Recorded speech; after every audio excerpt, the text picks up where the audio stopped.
in SPUC, we were tasked to create articles preparation for the dentist encyclopedia, which will be created. So anyway, in one of our devotionals, I heard this story. And it's a very beautiful story. There's something that we can learn from this. And the title of the story is that there are no problems, only opportunities. Can you repeat that with me? There are no problems, only opportunities. The story is told of a group of young students who were going to go for a trip, who were going on a trip for their spiritual retreat. And so, as they prepared for their retreat, accompanying them in the retreat was their teacher, their guardian, who was a lady. She was their lady teacher. And so, during the time of travel, while they were in the bus, the lady teacher saw a big billboard. And on that billboard was a quotation, a sign that read, "There are no problems, only what? Opportunities." That was the quotation that was written on the billboard. And so, the teacher, upon seeing the quotation, she shared this to her students as a sort of devotional to them. And so she said that, look at the billboard. What does the billboard tell us? It teaches us, it reminds us that there are no problems, only opportunities. So every time you meet a problem, do not say that it's a problem. It's always an opportunity. And so after a few hours of traveling, they arrived at their destination, and it was the time to unpack and go to their assigned rooms. Of course, the gentlemen were to be divided with the ladies. And so as everyone was very busy, coming back and forth, going back and forth, preparing and packing their stuff, and the teacher was also busy assigning rooms to the students, a gentleman from the boys' dormitory frantically ran back to the teacher. And he said, Mom, we have a problem. And so, noticing this young man, who, as the teacher observed the face of the young man, it seems that this young man was really having, a problem. But the teacher was reminded of the billboard, the quotation from the billboard which read, "There are no problems, only opportunities." And so, once again, the young man said, "Mom, we really have a problem."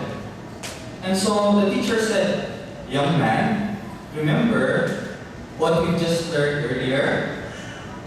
Remember what was that? There are no problems, only opportunities." And so what is that? What is the opportunity that God has given you? He said, the young man still, with his face all mixed up, he said, "Mom, I do believe we really have a problem." What is that, young man? And he said, "Mom, you see, you placed a lady in our room." You get it? And so the teacher said, "Indeed, that is a problem. That is not an opportunity." So funny as it may seem, the story, indeed in God's workplace, there are no problems, only opportunities. You see, since our topic this morning centered on evangelism or promotional, I would like to share with you a story which I have also experienced way back in the year 2000. I believe that was 2013, while I was working as a youth pastor of a certain church in Marawi. Marawi is a very familiar place for us today. But I was working as a church pastor there. Actually, that was 2011 to 2012. I stayed there for 1 year. And during my stay there, we were asked to we were asked to sponsor a barangay down in the city in Linamon. I'm not sure if anyone is familiar with that place. It is distant from the city of Iligan. And we were asked to, it was actually in joint coordination of the hospital in Iligan Sanitarium Hospital. And so we were asked there, we were asked to stay there for 3 months and do an evangelistic crusade, but at the same time, we were to make the groundwork for the crusade. And so, I was young, I was inexperienced, and basically I have, my ideas were of a man, but my experience was as a child. I didn't have any background yet. At least I only had a little background. My first probably crusade was when I was still a student in Mountain View College. And so, there were a lot of fears in my mind when we were there. And so we started, along with me was a group of students, from the school as well. And we didn't know anyone there in the area. All we had was a person who lived in a house with us. And so siya lang doon ang among nailhan. And so basically that area was very, it was an unentered territory for Adventists. We had a church there, but the church was already, it was already occupied by different group of congregation already. I don't know if you are familiar with the 60-40 group of Adventists. So it was occupied by another group of Adventists. So we didn't have their support. And so basically it was an unentered territory for us. And so the first problem, major problem that we had on that area was that how are we going to make the first move? How are we going to interact with the people here? To just give you a little background of the territory of the area, it was near the seashore, and basically this was like most of the area here, it was like a relocation site for for the people of Iligan. So there were people there who lived in not so good houses. And so basically, there was also an area which was considered a slum. Dito ni mga bugoy, mga drug addicts, mga smokers, dira sila dapit pa, nagatapo, mga gangs, no? And so, that was our main problem. How were we going to interact? How were we going to make contact with these people here? And so, the first thing that we did, of course, we prayed about it, and it was a big challenge for us because we were undertaking this task, and it was the first time for everyone. And all of us were students. I was the only pastor there, no? And so what we did, the first thing that we did is we made it was actually a murang test ba, kung posible mo siya mag-work. Naghimo may Amazing Grace sa community. No? Didn't be sure kung ma-appeal ang mga kabatanunan, but we just tried it anyway. We asked the local government for help, for approval, for the project, and with our skills, the master guide, na timing, kung uban pa ng mga butang, no? So we initiated a Amazing Grace in that area. And to make the long story short, on the day of the Amazing Grace, after invitations were given, we were surprised that there was a group of young people, kunya kanang mga bubuy na mga batanon na uban pa, mga kabalukan na kainom, mga inana pa. They attended, they went there just to have some fun. No? And so they were there, and they joined the Amazing Grace. The day ended, and it was fun.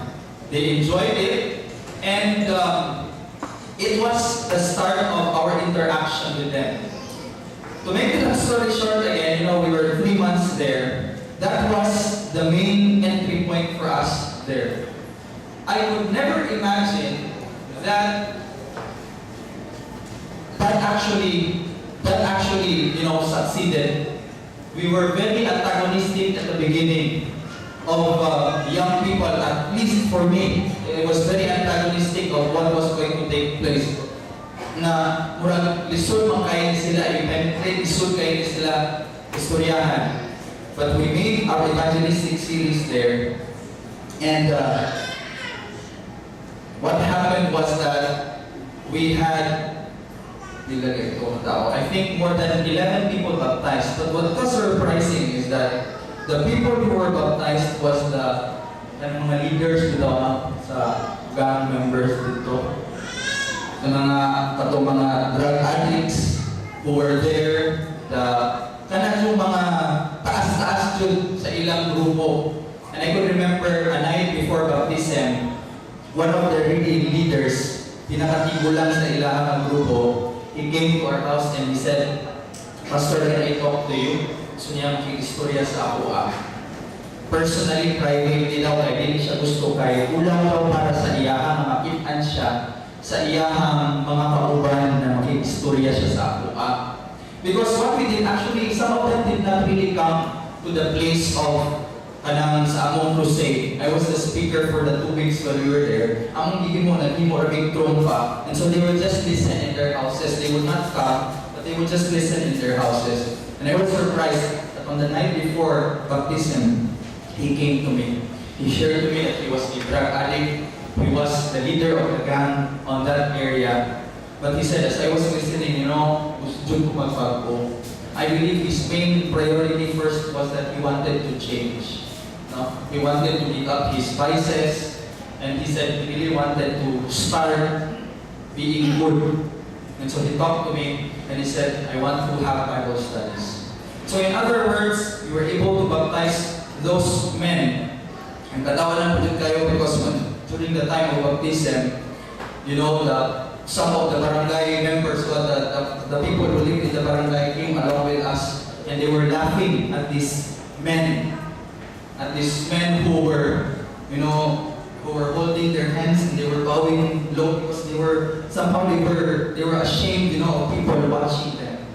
But brothers and sisters, to make the long story short, what I would like to reach out to you guys this morning is that indeed, in the field of evangelism, in God's work, indeed there are no problems. There are only opportunities. It may seem that when we have a task ahead of us, na murag dako kayo ang challenge sa tuwa, na murag usahay, lisod kayo ang ma-penetrate sa mga tao. But when we allow the Lord to work with us, when we allow the Lord to first, of course, work in our lives sa atong kaugalingon, because we may possess Christ, or we may profess Christ without possessing Him, but we could never possess Christ without professing Him. It is only when Christ is in us that we truly and genuinely profess Him. Just as the prayer of Jabez,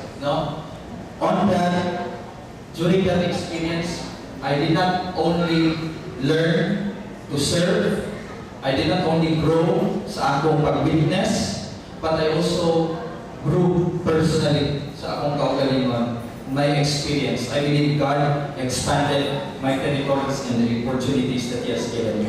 And in this connection, brothers and sisters, this coming November, and I believe also this coming October, we will be having crusades.